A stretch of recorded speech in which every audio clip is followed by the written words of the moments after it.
internet. But we'll be back if it reappears. All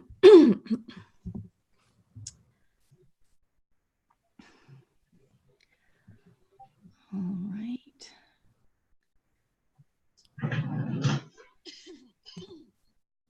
It does say we're live. At least I got. We are live, it looks like. So I'm coming back to see your beautiful faces again, and we'll get started. Welcome to Dive into World Building. I'm still figuring out how all of these combinations of button pushes are getting us into the live stream, but I'm really happy to be here with you, and I'm really happy to be here with Jess, also known as JM Frey, the author of the Skylark Saga.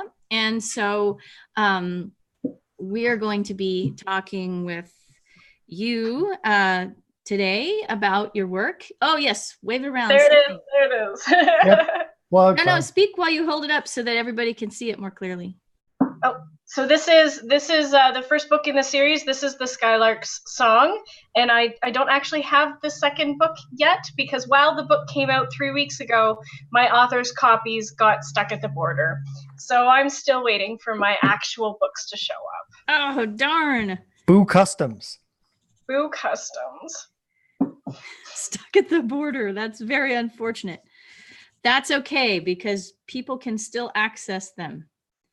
Yes, you can still buy them from like Amazon or from my publisher Roots at reuts.com or anywhere else that you like to buy your books. They just haven't made it to Maple Syrup Land yet. So Jess, you're quite an accomplished author at this point. This is your what number novel is this for you? Ninth. Ninth. I know. I'm as amazed by that as you are. That's quite the revoir. Yes, thank you. Well, I had a quadrilogy and a duology, so that's 6. And then I had 3 standalones. One of which is now available completely for free on Wattpad. We actually just gave it away. Wow. Bonus for everybody watching. So, yes. So what I would like to do is you have the new book that came out 3 weeks ago is the Skylark Sacrifice. Am I right? Yes. And obviously it's the sequel to the Skylark Song.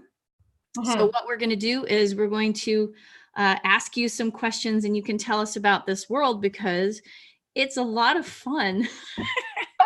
Thank you. Yeah. So this is, you can probably tell just by looking at the cover that it's steampunk.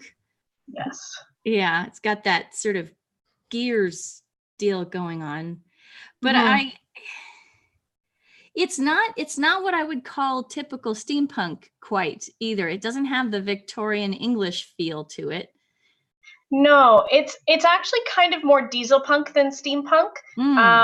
But we've been marketing it as steampunk because diesel punk is one of those sub genres that's a little bit harder to explain to people. So there's solar punk and hope punk and cyberpunk and steampunk and dust punk and cow punk, and they all and it's all sort of that idea that comes from steampunk, but then setting them in slightly different eras and slightly different places and time frames. So diesel punk is a little less Victorian and a little more Edwardian, which was sort of happened immediately after the Victorian era. So less Queen Victoria and a little bit more of Downton Abbey kind of thing. Okay.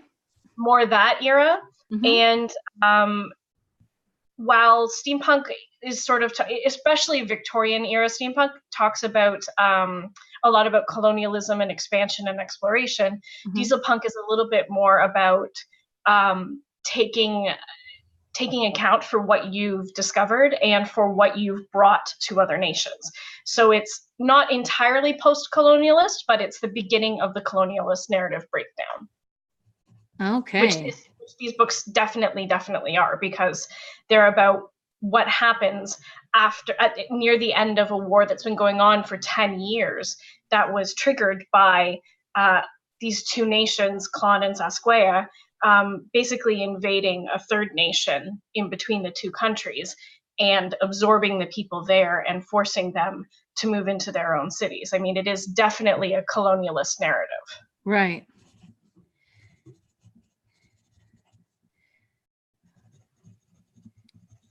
I'm writing notes over here. I'm going to write this up afterwards. Okay. I have a blog with all of the write-ups of all the different shows that we do, so that people who don't have an hour to come and listen to you be fascinating can benefit anyway.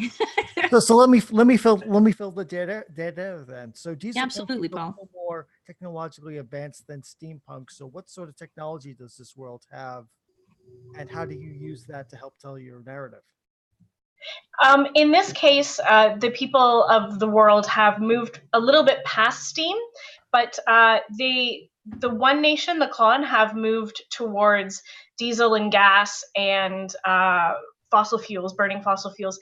And the nation of our hero, Sasquaya, has actually started to move towards more environmentally sustainable energies. So the aircraft that they're using in the war, they are gliders. Everything is it's a Zeppelin, or it's solar powered, or it's wind powered, or it's still a little bit steam powered, but as environmentally soundly as possible.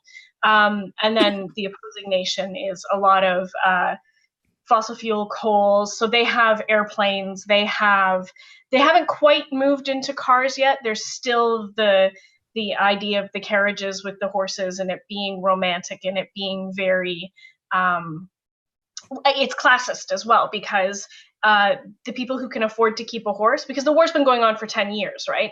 So the people who can afford to keep their horses as horses and not as dinner drive horse-drawn carriages. Everyone else has eaten their horses, and they're just walking everywhere. So you're bringing in themes of ecological devastation, deprivation, and costs of war. Absolutely. Yeah. For me, it was really important because I think, I don't know if you guys have been to Europe, and I don't know what sort of tours or any kind of sightseeing you've done there, but when I was very young, I was 16 years old, and I moved to France to go to high school for a year.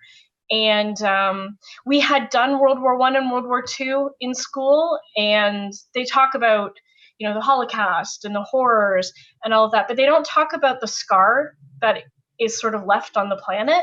And I remember walking, I was at not Juno Beach, it was one of the other beaches. It was one of the American beaches in Normandy. And we were just going for a walk. We were walking along the cliff, and my host father said, "Watch out, don't step there." And I was like, "Whoa, why?" And he's like, "Oh, that's an unexploded German bomb. Don't step on it." And I was like, oh, okay. Then what's that? He's like, "Oh, well, that's a German bunker." And I was like, "It's just there?" And he's like, "Yeah, and see over there's a rotting, rusting American ship in the bay." And I was like, "And they didn't move them?" And he was like, "Well, what? Who's going to move them? Like, you can't walk down on that beach on your bare feet, because you don't know how much barbed wire is still under the sand." Right. And that really stuck with me. Like, what happens to the world, like to the actual physical world, when humans go to war?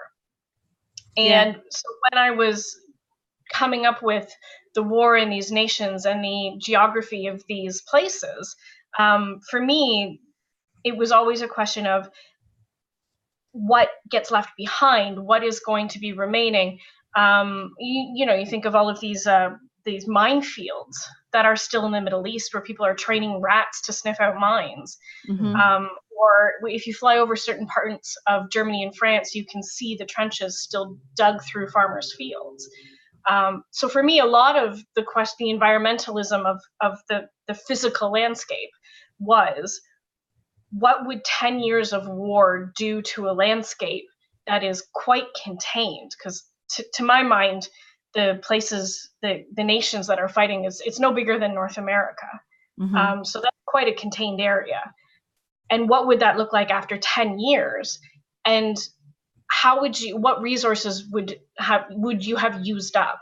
And how would you feed people and house people and kill people? And how can you feed an army when every field's been destroyed. So a lot of that progression of thought went into, okay, well, if you can't get at fossil fuels anymore because you've used up your country's entire reserve, then you have to start using wind power to power your death machines. Yeah. So let me ask a little bit of a more specific question, I guess. Were you modeling this on an Earth landmass specifically, or is this a landmass that you invented? Definitely invented. Okay. Yeah, and as much as I've said it's North America, it's actually, now that I think about scale, it's actually probably the size of Europe. And I've been a very bad world builder. I've been a very good culture builder for this series, but I've been a bad world builder because I didn't draw a map. I have no idea what's happening on the rest of the continents on this planet. I don't know if on the other side of the world there are dragons and fairies. I don't know what's happening in the rest of this world. I just wanted to tell this super concentrated, super contained story about these two nations who are probably duking it out over a piece of land that's the size of Europe. Well, I mean, to be fair, war can make you very myopic, right? Yes. You get very focused on the immediate goals, I guess, and and my POV character is sorry, Paul? It's a tighter lens, so it's completely understandable. You don't know or care about what's on the other side of the world because you're telling this story, this war, this contained conflict. Yeah. Yes. Well, and my POV character was 7 years old when the war broke out, and she was conscripted at 11 to be because all the children in this world are conscripted at 11, and they become sort of apprentices to one arm of the fighting forces. And then at 15, 16, 17, they sort of graduate from this apprenticeship and move into being, so at about the same time that we conscript people for our wars, 17, 18, 19, they move into actual active positions. But her entire education and basically her entire life has been defined by this war, and her entire education has been defined by this is Robin we're talking about. The military, right? Is telling her. Yeah, Robin. Sorry, my POV character Robin. So literally, and she's from the poorest caste in this nation, Sasquaya, and she's of a different religion than the governing parties. So she's twice as marginalized. So she didn't have the value of any kind of broad education before she was 7 years old and conscripted to the Air Patrol. So all she knows about the world is what her generals and her admirals and her officers have told her. So to me, developing the rest of the economy and geography of this fictional world was irrelevant because these are things that Robin doesn't know. And it has no bearing on the story on the whole, so it's not anything I ever had to develop. Is she your sole POV character in the novels? She is, yes. Okay. So again, that tight focus. So she doesn't know what's the islands on the other side of the world are like. Well, and she's also a very, very single-minded human being. Yes, she is. Have you? In the best way. In that way, I've really modeled her off of Billy Bishop. I know you're American, Juliet. Are you American, Paul? I am. Do you know who Billy Bishop was? Why don't you explain so people will understand, even if they're okay? Even if we all start nodding, so why don't we explain for the audience? He's a Canadian hero, and there's this phenomenal play called Billy Bishop Goes to War, which to me is one of the most incredible pieces of theater to ever come out of Canada, period.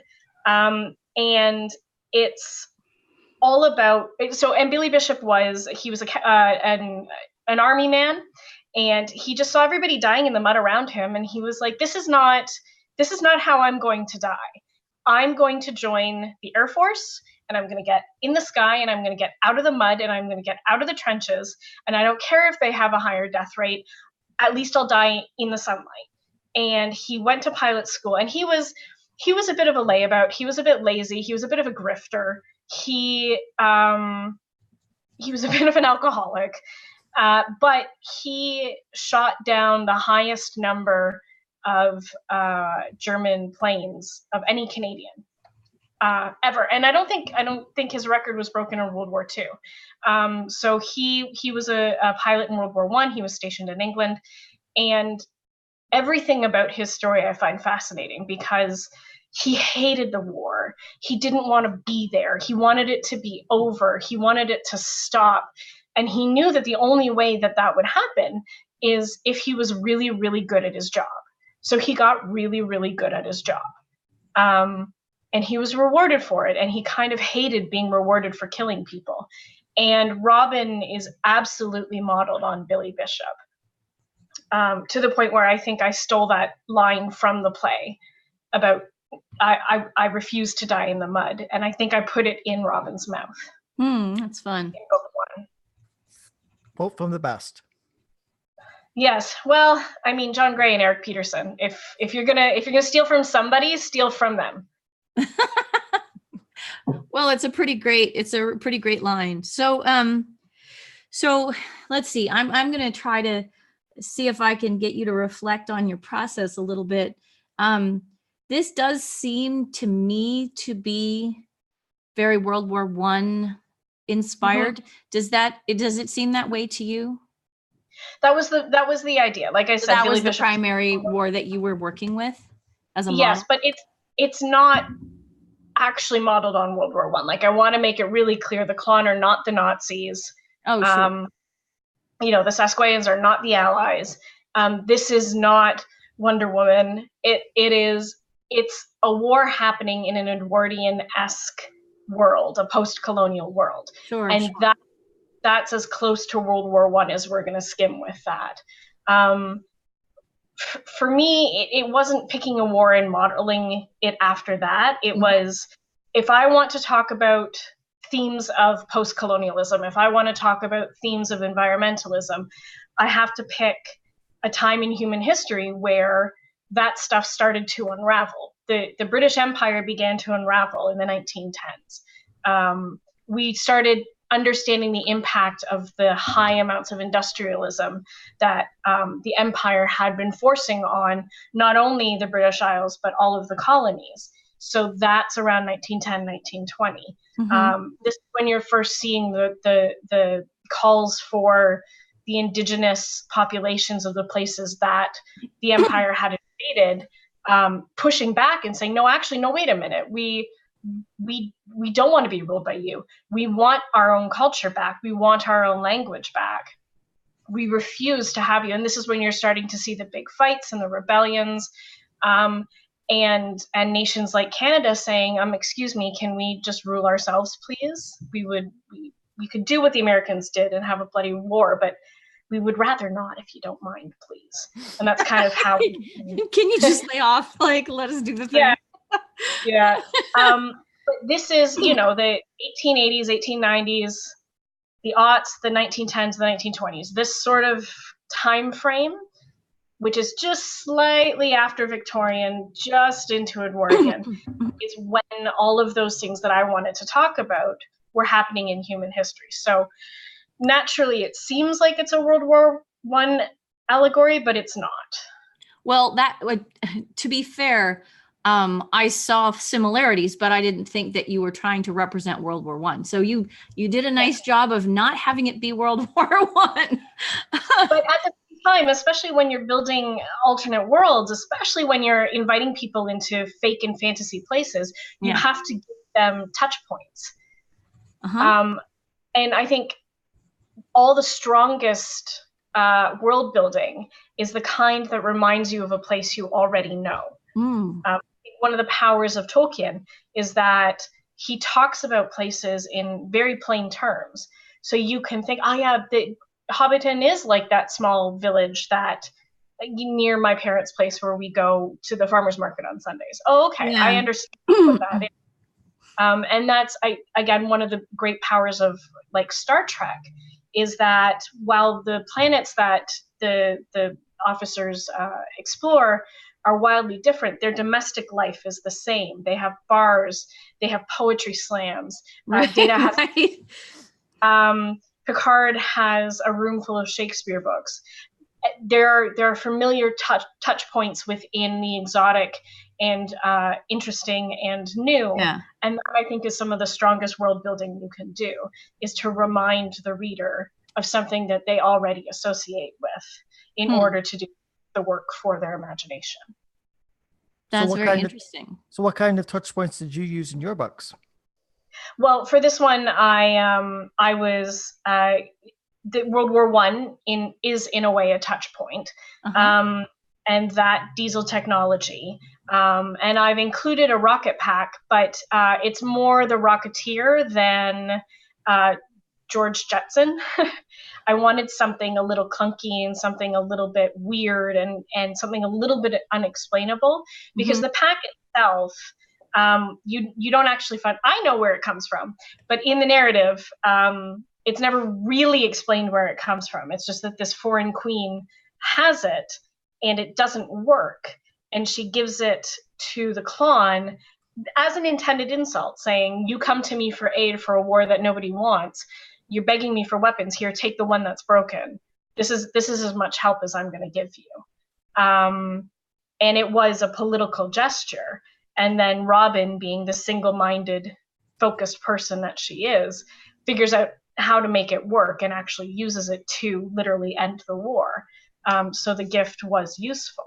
But I wanted to call back to the Rocketeer. I wanted to call back to World War I. In terms of geography, I wanted to evoke sort of like the Black Forest for No Man's Land. And Klon is supposed to be very...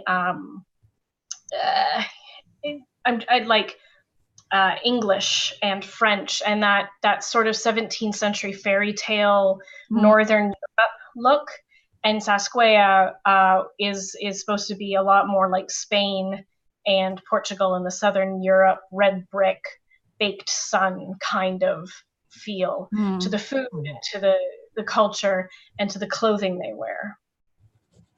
Interesting. Yeah. So I felt as though, and you may be like, no, that's not what I modeled it on at all. But I really felt like Robin's people reminded me of the Roma. Yes. So it was the Roma, but it's also meant to be the indigenous populations of North America who have been forced to relocate and then relocate again and then relocate again, as colonizers came in and stole more and more and more land. So there's supposed to be, yes, wagons like the Roma, but also the Trail of Tears, and residential schools like this.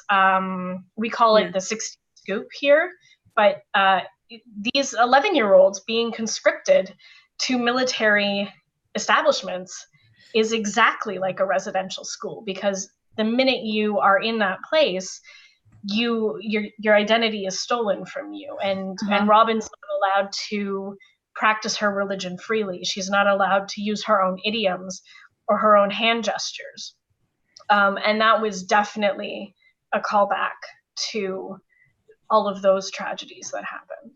Again, so how did you? So let's get out of our world and get a little more into your world for a minute. I'd love you to tell me a little bit how Robin's people work. And I'm sorry, I can't remember their name off the top of my head. But Heelys. There we go. Tell me about them and how you developed them. So when I teach my culture building workshops, the thing that I always say is the first thing that I do as a world builder, and this is what I've done in Triptych, in the Accidental Turn series, in everything that I've written, the first thing you need to do is figure out how your people swear. Because if you know how they swear, then you know what they blaspheme. If you know what they blaspheme, then you know what they hold holy. If you know what they hold holy, then you know what their ideals are. And then you can start building things like, well, if this is what they hold holy, then this is what their workday would look like, and this is what their week would look like, or this is how they would track the seasons and pattern their lives if this is what they hold holy. Because if you think, for example, if a society worshipped the sun, and it doesn't have to be direct worship. Like, I'm not saying you must create a religion, but for what people aspire to. So a society that lives in the sunlight, the pattern of their life is going to be very different than a people who live for the moonlight. Right. And sun is daily, but moon is more monthly because the moon changes, and one's going to be perhaps a society of consistency, and the other one will be a society of cyclical change. So for once you've got that figured out, then you can figure out, okay, well then how do they eat? What do they wear? What worth are children? How does marriage work? How does love work? And you can build and build and build and build and build. And then so your entry point was which swear word specifically? The omens. So okay. when Robin is so they believe, the Seeleys believe very firmly in multiple small gods. And the Bene, who are the upper class in Saskaya, believe in a single all-mother. And then the Clon believe in nothing, although they actually, if you were to break it down, they actually worship the 7 great arts. But the Bene worship an all-mother, the Seeleys worship many small gods, and they believe that gods must be bargained with. And so I did my undergrad in classical mythology, and one of the things I love about the Greeks is that they were quite arrogant in the way they prayed, because if you look at Christian prayer, the prayer goes into your hands and up to heaven. But the way the Greeks prayed was like this, with their palms out, expecting the gods' favors to fall into their hands, which is quite cocky.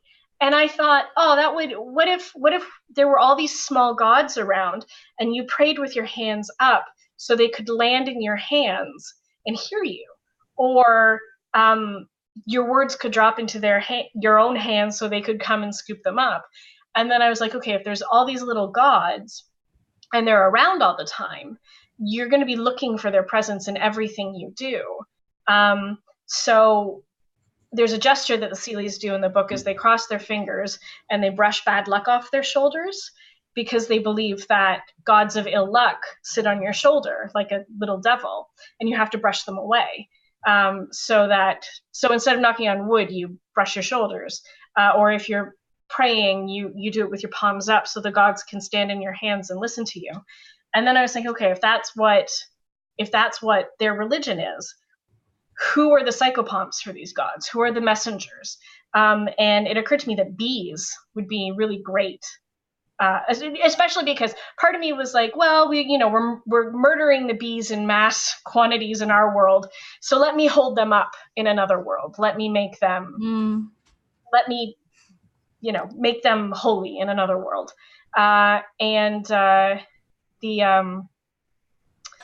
So the bees became a really big factor in this society. And then I thought, okay, well, if bees are the messengers of the gods for the Seeleys, then everything bees do must be inherently holy as well, which means the Seeleys must eat honey and keep hives.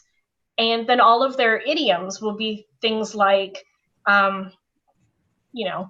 you're dizzy like a bee, and I had to start thinking of phrases that they would use.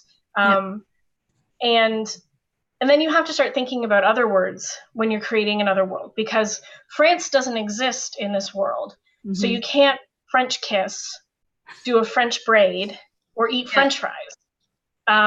So the equivalent of these things, a fishtail braid or a honeybee braid, and how do you take your tea if you're in a society that worships bees but is mobile?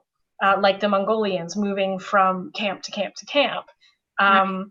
You don't have refined sugar because you don't have the time or ability to sit in one place and boil down sugarcane and make it. Use honey for everything, and that became the essence of the class divide for me.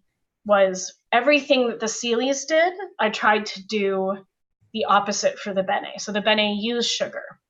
The Bene dress in a certain way, which is easier to do when you have a house made of bricks and a massive walk-in closet. You can have fancy frippery versus needing something that is versatile, is good for 5 different climates, and you can roll it up and stick it on your back. Yeah. Yeah. It grows and it grows and it grows and it grows. And that just comes from the idea of, if these people pray with their hands up, what do they hold holy? What do they blaspheme? What swear words do they use? So how did we come back to omens then? What were the omens connected to? So it's when she's sort of saying, I must have missed something. The gods are talking to me. The gods are always talking to me. And they pray every morning and they feed food into a fire to basically bribe the gods to have a good day. Yeah. So the idea is, if something's going wrong, I missed an omen. Omens. So this is kind of fun because you've got this big cultural divide that you've set up. And then, so we tend to get a little spoilery, but is that okay? Yeah.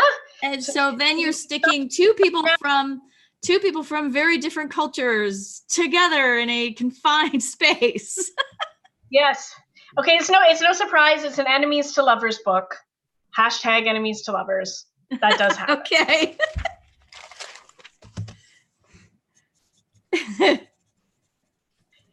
Is that okay? So did that seem natural to you? Was that okay, like where your mind automatically went with this, or how did you get? No. So this I have to explain to you. I had never written YA before. Now I'm very good friends with Leslie Livingston, Adrian Kress, a lot of YA writers based here in Toronto.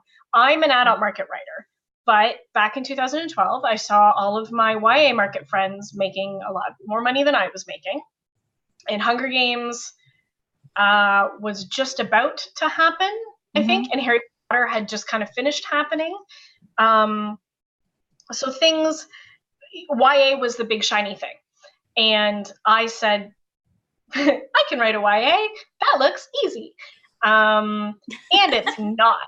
I'm going to tell you, this series has had about 75 drafts. This is not an easy genre to write in. If anyone says, oh, I can write for teenagers, I remember what it was like.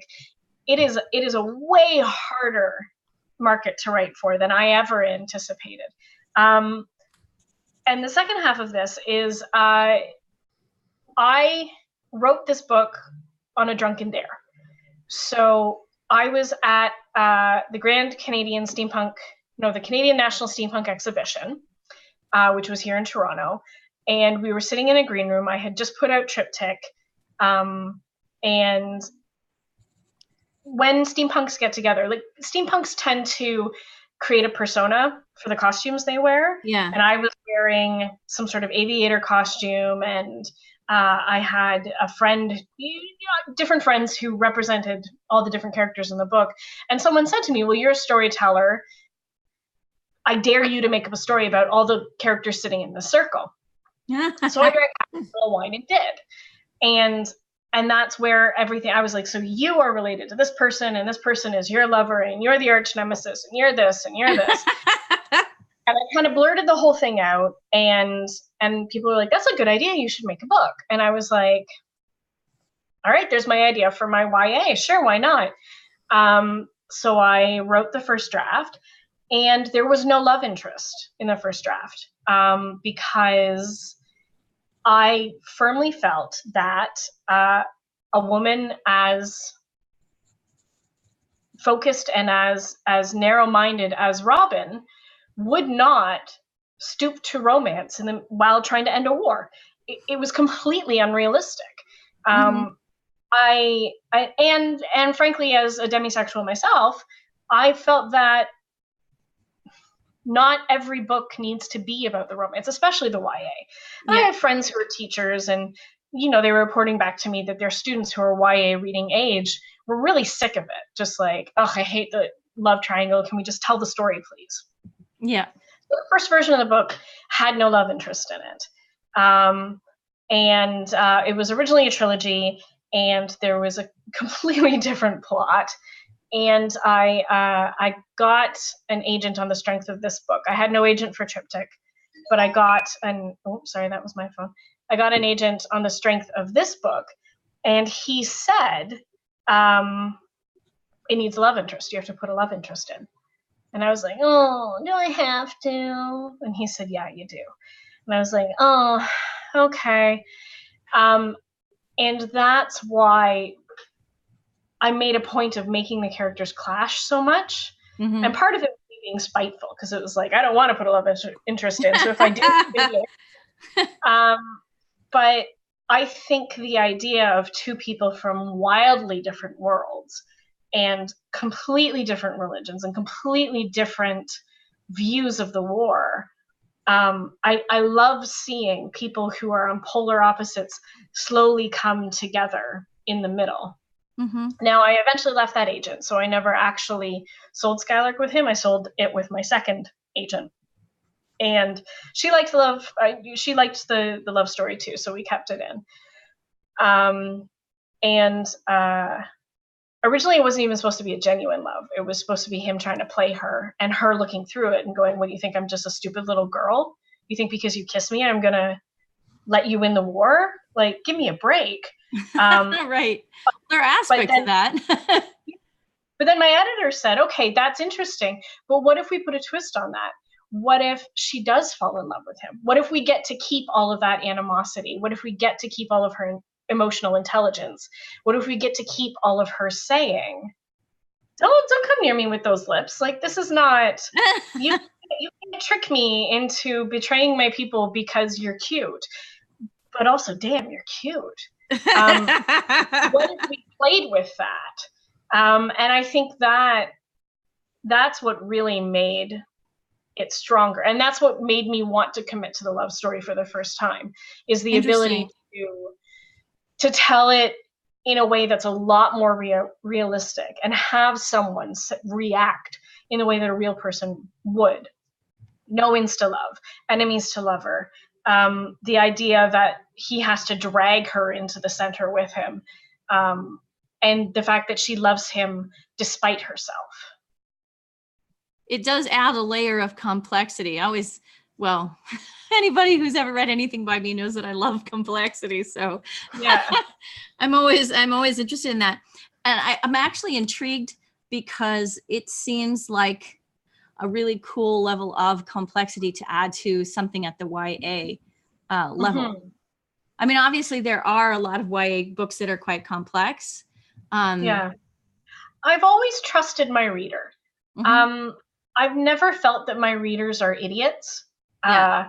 I mean, you wouldn't be drawn to my work if you didn't enjoy a good think about your books, because I mean, the Accidental Turn series is all about metafiction and metafeminism, mm-hmm. Happening in a pseudo-Tolkien-esque world where the characters become self-aware and defy how the writer writes them. And then at one point meet the writer himself and tell him off. I love that level of complexity in my storytelling. And I trust that the people I'm telling my story to are intelligent enough to follow along. Mm-hmm. And I hate condescending stories. Like, I tried so hard to read Dune. I tried so hard. Now, admittedly, my first name is Jessica. My brother's first name is Paul. My parents were not Dune fans when they named us. So when I tried to read the first book, I was like, no, I can't read it. Where the siblings are named after my sibling and I. So that was part of it. But I just found the prose so condescending. Mm. It was like he just didn't trust me to put the connections together and to figure it out myself. He had to lay it all out in a map and highlight it and do it in crayon. And some people love that kind of storytelling, but I'm not one of those people. So the more complexity I can add to my stories, the happier a duck I am. And I don't know if I've hit the point where my stories have become too complex yet. Maybe they will one day, but if I can tell a story with like 2 or 3 layers, and then you go back and you realize there are 4 or 5 layers actually, those are the kinds of stories I love to read, and that's the kind of story I like to tell. So again, the enemies to lovers trope and the 2 opposing pilots coming together and falling in love, I was never quite sold on that idea because it was kind of forced on the book until my editor, Kisa Whipke at Roots, said, well, let's lean into this harder. Instead of hovering back off of it, let's actually really lean into it and let's make it very, very difficult for this romance to work. And then it will be satisfying. Which I hope it is. I hope it is. I don't generally crush on my own characters, but I really like the coyote. Like, I get you. Yeah, I try not to play favorites with my babies, but he's one of my favorites. That's kind of awesome. I found him to be a very interesting character. So when you're writing, do you do like character sketches or do you do any sort of ancillary world Bible making, anything to enhance your process, or do you just work with the text at hand? I mean, a little bit of both. I keep, you can't see it over there, but this whole wall is covered in whiteboard paint, and I write directly on the wall. And I've got notes about whose hair color is what, whose eye color is what their favorite phrase is, how they take their tea, things like that. Wow. All of the sort of world building questions that I just want to keep consistent. That, you know, the coyote drinks tea with whiskey in it all the time, and I don't want to have him order anything else ever. For the 2 or 3 times that you're ever going to mention it in a book, it has to stay consistent. I am a professionally trained actor. I was a child actor. I went to theater school. I do voice acting now. So character building is a big part of my creative education. So I wouldn't go so far as to say that I spend an entire week doing improv exercises to come up with character, but specific physical traits, specific verbal tics, those things stick with me as I'm developing a character. And I mean, I've played Annie, I've played Anne of Green Gables. Those are 2 spunky redhead orphans who sing and laugh and who are very imaginative and who make everyone around them fall in love. But I would never play those 2 characters the same way. They had different physicality. They had a different cadence to the way they spoke. And when you watch really great actors like Tom Hiddleston, for example, he's really, or actually no, the best example of this is Martin Freeman. Yeah, and Martin Freeman's pretty talented. He's so phenomenal because the way he holds his left hand as John Watson versus how he holds his posture as Everett Ross. It's 2 entirely different people in the same flesh suit. And I find him fascinating. If you've seen the one where he plays Rembrandt, Night Watching, stunning. Like I can't even believe it's the same actor who plays John Watson. And when I am building character, I'm thinking in those sorts of theater terms. How does his character stand? What does he do with his left hand? How does he construct his sentences? I have a character named Forsyth in the Accidental Turn series, who is the narrator of the series, and he would be aghast to ever have anything except perfect posture. He would never lean on anything. He would never be so crass as to cross his ankles when he's sitting. And he never, ever, if you read that book series, it's over, I think it's about 600,000 words if you read all 4 books together. And not once will you find him thinking or speaking with a dangling participle. Not once. I made a point. So for me, character building is all of these little acting moments that you put on the page. And every time something good happens, I turn around and I write it on the wall. Okay, don't use dangling participles. Forsyth would never do that. And then I have the big web of reminders on the wall for me. And while I'm building character, if I'm having an issue with something, a plot thing or a dialogue thing, I do stand up and go do acting exercises. I'll start vacuuming the house and have a conversation with the coyote and talk to him and listen to his voice talking back at me, and just do those theater exercises so I can understand where the issue is. Fascinating. I think one of the most powerful things a writer could ever do for their career is to go take some improv classes. Go join a community theater, go get some acting classes, and maybe not for camera ones, because those are different different skill sets, but go do some theater, and especially the kind of theater where you have to construct character and you have to let a complete stranger inhabit your body, the way you talk, the way you use your voice, the way you use your body, your posture, the way you walk, the way you breathe. That changes with every character you let inside your body. And if you can become comfortable with character building like that, it will reflect on the page. Interesting. Very interesting. So you're writing a story and a new character appears into the narrative. So how do you build that character from word zero? I mean, character comes into the scene.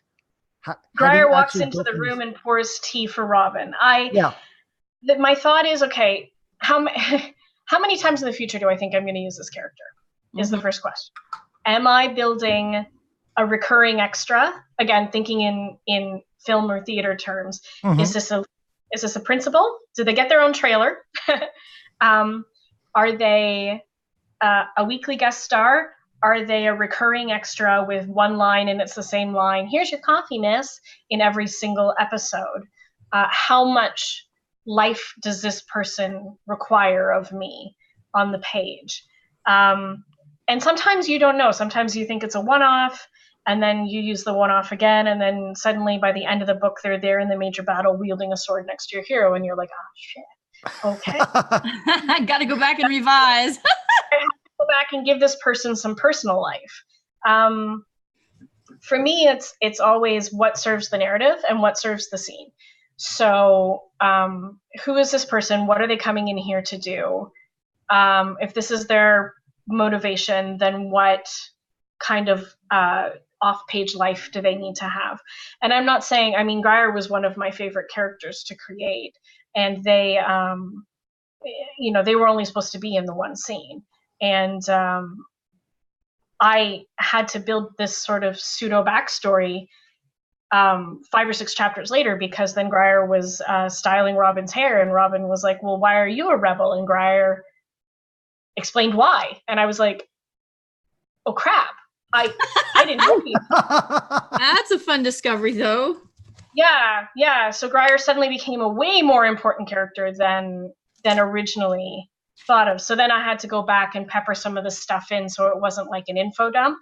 But that's the nice thing about writing though, is it's not, you don't have just one go at it. You can go back and go back and go back. This is, again, like I said, this is like draft 74.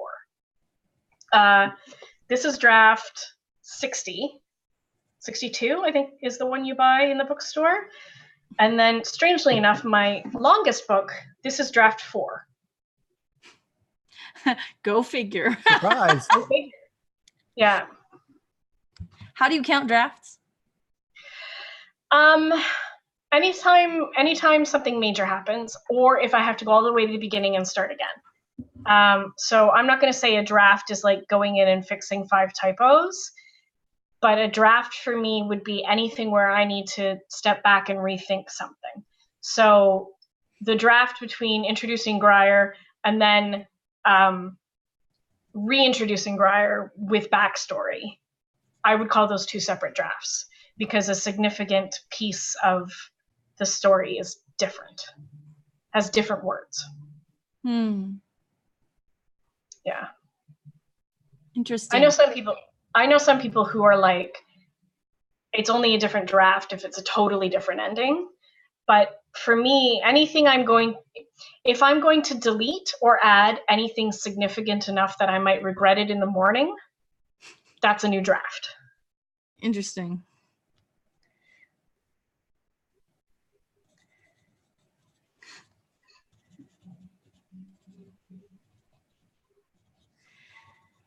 Cool. You're really digging into my head here. No, that's what we're here for. This is called Dive into World Building for a reason. We're not skating over the surface here. Yeah, no, and I love that. I think that's one of the things that I wish people talked about more in publishing, because everyone says, oh, my story, Harry Potter walked into my head fully formed, and my muse, and everybody makes it sound so magical. And it's not. It's 6 hours sitting in front of a keyboard until you're crying because your eyes are so dry and you carpal tunnel and a bad back, and it's boring. Writing is boring. Coming up with stories is amazing, but sitting at the keyboard and going tack tack tack tack tack is so boring, and no one talks about that. It is work. It's labor. It's not even work. It's labor. That's an even better word. Yes, it's labor. Yeah, absolutely. And when people say things like, "Oh, I loved this thing that you did in the book, and it carried through so beautifully, and it was this little Easter egg for the readers," and I'm like, "Do you know how hard I had to work?" You're very welcome. I'm so happy that you found that, because that took me 6 days to do. Put that in and going through and being like, wait a minute, are his eyes gray or silver? What did I land on? And that's why I have the big whiteboard of notes. And I mean, so fun story, the Accidental Turn series was only supposed to be 1 book. That's it. I wrote it as 1 book. It was never meant to have a sequel. It was supposed to be a standalone. And when Roots Publications said that they would like to sign it, they said, and the next 2 books. And I said, ha ha ha. And it made them, there is no next 2 books. And they said, of course there is. And I said, no, there's not. And they said, it's a whole book about the tropes of fantasy books. Of course it's a trilogy. It has to be a trilogy. They're all trilogies. It has to be a trilogy about trilogies. And I went, oh, God, you're right. Now, unfortunately, by the time they had signed the book, I had erased the wall, because I was working on something else by then, a completely different book by then. I didn't have that wall anymore. So I had to go through my own book and reconstruct the wall, to the point where, and when I originally did it, because I didn't expect to do, and it ended up being a quadrilogy. So it's not actually a trilogy. It's a trilogy in 4 books. I had no map, which is the big thing. And this is the big fantasy thing. The characters in The Untold Tale go on a quest. And they go from here to here, and it takes them this long. And they go from here to here, and it takes them that long. And I just made all that stuff up off the top of my head, because it was just 1 book, and nobody would care about the map. So when I knew it was going to be a full trilogy, I knew I had to have a map on the flyleaf. So I had to go back through the book and try to reconstruct a map. And I don't know if you can see here. This is the map on the flyleaf. Uh-huh. And what I ended up doing is I hired my former roommate, who is now a professional illustrator, to go through my book and create a map because I couldn't do it. So that was interesting, and we had to keep moving towns and things because he's like, well, if they go from here to here in a week, then they can't go from here to here in a week unless they're like only walking 5 minutes every day. Oh, okay, right. So it was this big, long, crunchy process where we had to like sit in a pub for 3 days straight, figuring out what this map had to look like and what the scale would be. And then, of course, I was a complete moron and did the same thing all over again for Skylark. I created no map. I did. Oh no. Well, and then so what happens is, so if you're watching, everybody, have a map. Yeah, if only just something sketched on a napkin. Geez. Because I didn't think I would need it for this book because we weren't putting a map on the flyleaf and everything happens within this small area. And then the Skylark Saga has been signed to a shopping agreement with an animation company. Wonderful. I'm very happy. Mm-hmm. And they said, give us the map. Have fun. I said, why don't you guys make the map? I did. Here's sort of, it's a little bit sausage shaped. There you go. This is the best. I mean, this part's kind of like Florida. Just go. And their designers are taking care of it because they're designing the whole world. Mm-hmm. So, and the look of everything. And obviously they're referring back to my book and I'm looking at things and they're telling me what they think it would be like. And I'd say, yes, that works. That's what I was describing.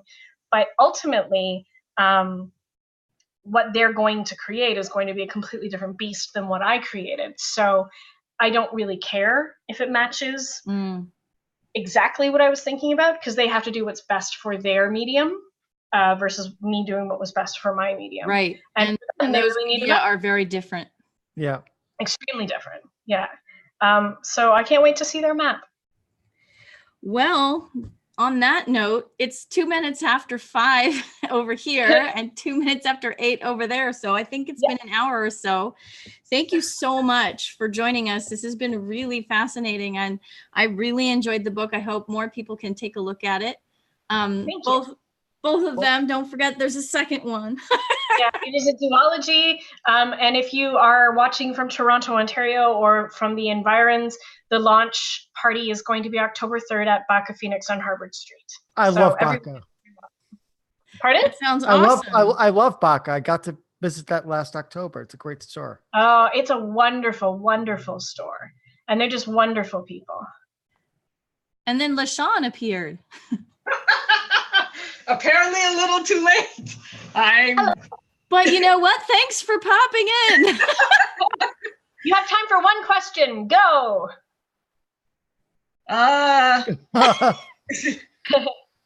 What kind of pasta do you like? What kind of pasta? Pardon? Pasta. I'm allergic. I can't eat it. No. Oh my goodness. Yeah. Don't forget to consider allergies in your world building, people. That's very important. It is one of the things I talk about in my culture building workshop. All righty. That actually is good to know. I'm sorry that you couldn't be in for longer, LaShawn. We need to get you on the show. I'm also kind of like manning dinner too. So at some point, yeah. But at least I made it. You did. You made it. So the next time I'll figure out how to actually make it on time. No problem. And talk to me about coming and talking about your work because that would be really super fun. Oh, I intend to. Okay. Very cool. So what I'm going to do is I'm going to stop our live stream and with great thanks to Jess and to Paul and to LaShawn for stopping in.